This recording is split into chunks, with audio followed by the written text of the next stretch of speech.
on our agenda. We were going to have one of the officers from Richmond come along this evening, but unfortunately she wasn't able to make it, so we're having David instead to present. So one of the things that we were talking about at the last meeting was some of the learnings that we could take from other councils in the way that they do personalisation. So in the papers there are a whole load of leaflets that David picked up from Richmond Council about how they do personalisation. So I was going to hand over to him to kind of talk a bit about what they do, and then we can have a bit of a discussion between us and basically pose questions at David and see if we can get some answers. Yeah, so as part of this review, as Rebecca said, we thought about other councils that have got good practice, and Richmond, who happened to be an officer at, was one of the early adopters really of personalisation, so they've actually got quite developed processes and system in place, and seem to have very high levels of satisfaction. So I met with one of the senior officers in Richmond in my own time, not in Richmond's time, to go through some of the things that they do in Richmond, and in a sense some of that is come through in the recommendations, the suggested recommendations that I've put. So as I say, Richmond were a sort of an early adopter of personalisation. Obviously they've got a different sort of profile as far as residents are concerned. It's a more affluent borough, obviously. So, for example, just perhaps people are more able to, for example, take on direct payments and controlling their own money. So, for example, whereas our figure is 28%, in Richmond it's 40%, so people actually manage directly their own budgets. What Richmond has done is, obviously because they have been running for quite a long time, they've got all these different leaflets that sort of support the process. And I think that's one of the things that come out in both the CAS and the Health Watch, that people don't really understand personalisation totally, they don't really understand what they're entitled to. And I think that's definitely an issue, and obviously that's partly why obviously I'm supportive of the idea of an e-marketplace, but accepting of course that not everyone's online, so you have to probably have leaflets and some sort of other sources of information. So I suppose the first point to make is around how you communicate personalisation, the process, and what the offer is.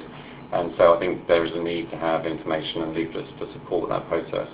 The second, which obviously I've touched on with the officers, is about having some sort of timescales and standards, and I think officers seem to be relatively happy to go for something like that. I mean, you can see in the leaflets there are timescales that Richmond have, so people are very clear about how quickly they will be assessed, what their budget will be, and when that support will start to kick in. And I think that's really important if you're going to make the process seem a good one and a positive one. People need to know what they're entitled to and how quickly it's going to be dealt with.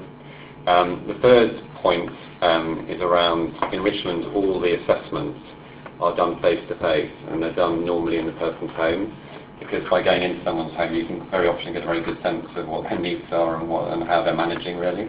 At the moment in Southwark, and I suspect it is a cost-related thing, quite a lot of the interviews are done over the telephone, and certainly when I've gone to day centres and things, people have complained about that process and don't feel it's a very personal approach.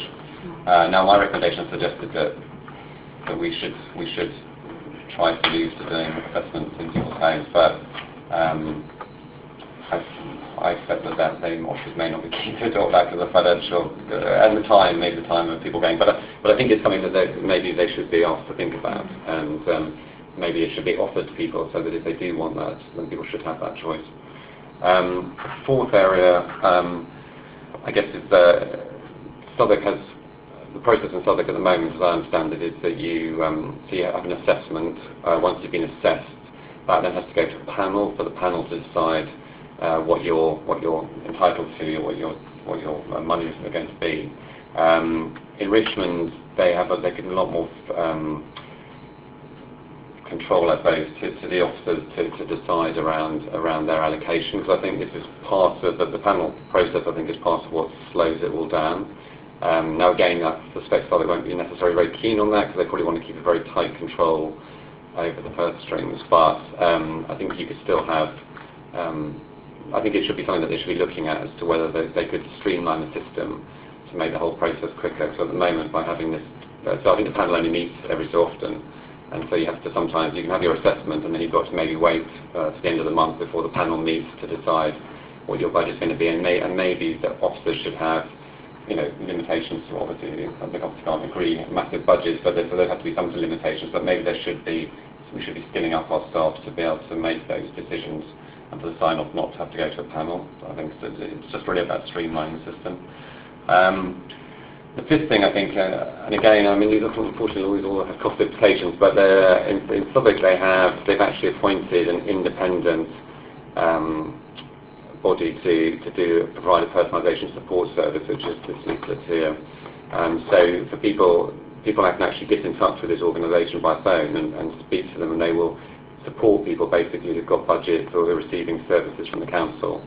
And I think again that's very good practice. I think I don't know the exact costs of that, but I think it's something that Southwark again I think it's something that they should consider, because I think if we want personalisation to be a good experience and for it to be something where people feel they're getting the most out of personalisation, then I think there needs to be some sort of support service there, I think.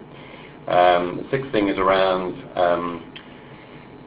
maintaining some ongoing grants for providers. One of the Richmond staff were quite surprised that with some of our voluntary providers, etc., who've been providing services up to now, obviously the move away from block grants to personal budgets has meant that in many cases the whole grant has been withdrawn.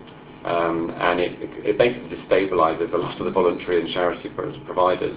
And in Richmond, they have an ongoing budget so they might continue to pay that organisation's rent, or they might also partly because I think by having some sort of council funding, it does mean quite often you can bid for other monies from the lottery and other things like that. And I think, Southwark's argument I guess would be, but I mean Richmond is somehow managing that you can't have it both ways. You can't have the block grant and personal budgets.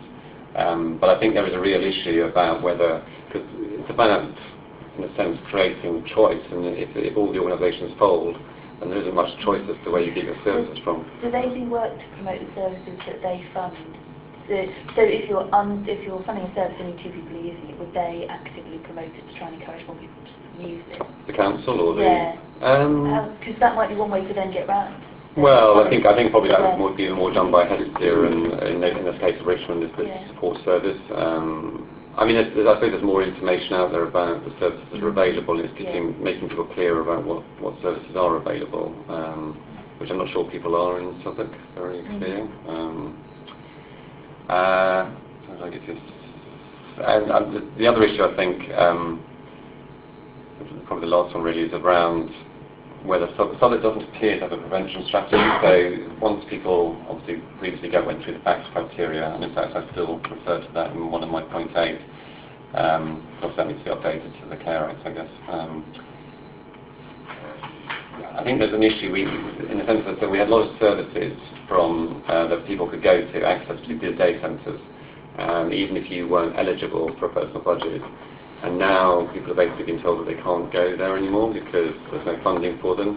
And my worry is that that's actually in the end going to cost us a lot more as a council, because people are then not going to the day centre, not getting a good meal a day.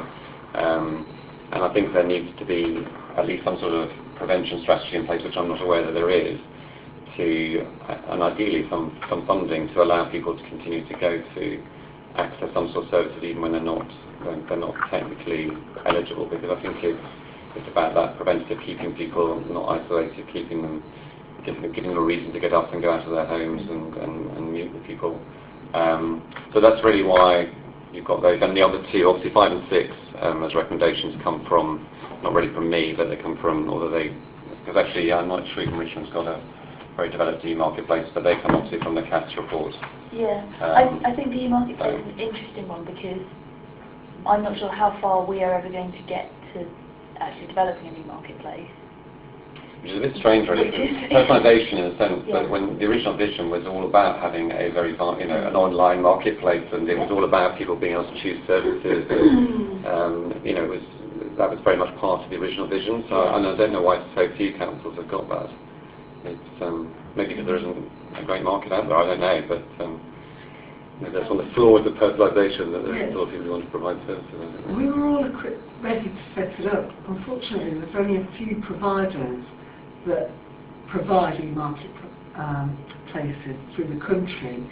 And so that there's a small pool anyway, and then a couple of them got into disrepute, I think, or for last year posted, I'm not exactly sure, but you know, they were heavily criticised, so that meant the pool was even smaller. So I think local authorities thought, oh, we've just got to get on with it ourselves. So it's more external than internal forces that we haven't got on. Does anyone have any comments on David's recommendations or thoughts or anything they would like to add?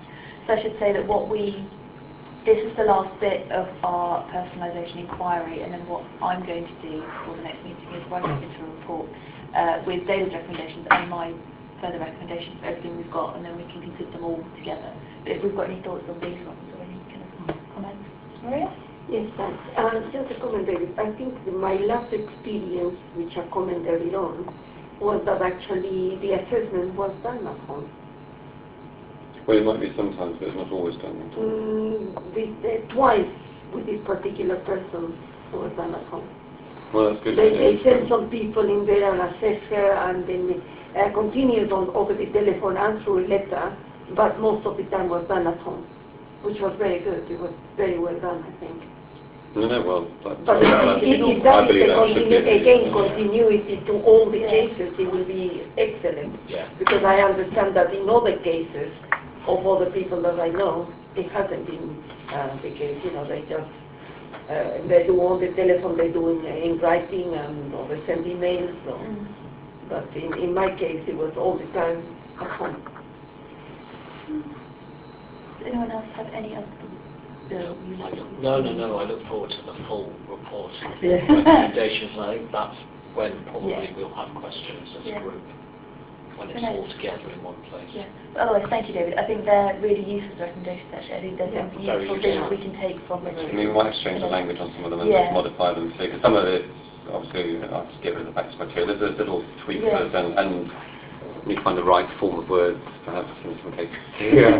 Yeah. So that I think it's a good start. I do like in point 4 the personal assistance and employment support service. That's the links into adult careers service and the connection service of the young people, and I like that because again it's a joined up thing, and it's about matching, not only looking at their issues and personalisation, but also their aspirations and progression in life. I think that's really important. I'll say one point for the viewers that this document's tabled, but I'll put it up online tomorrow. So not get back. Wonderful. Unless anyone else has got any other comments, I will take these away and put them into a report. Thank you.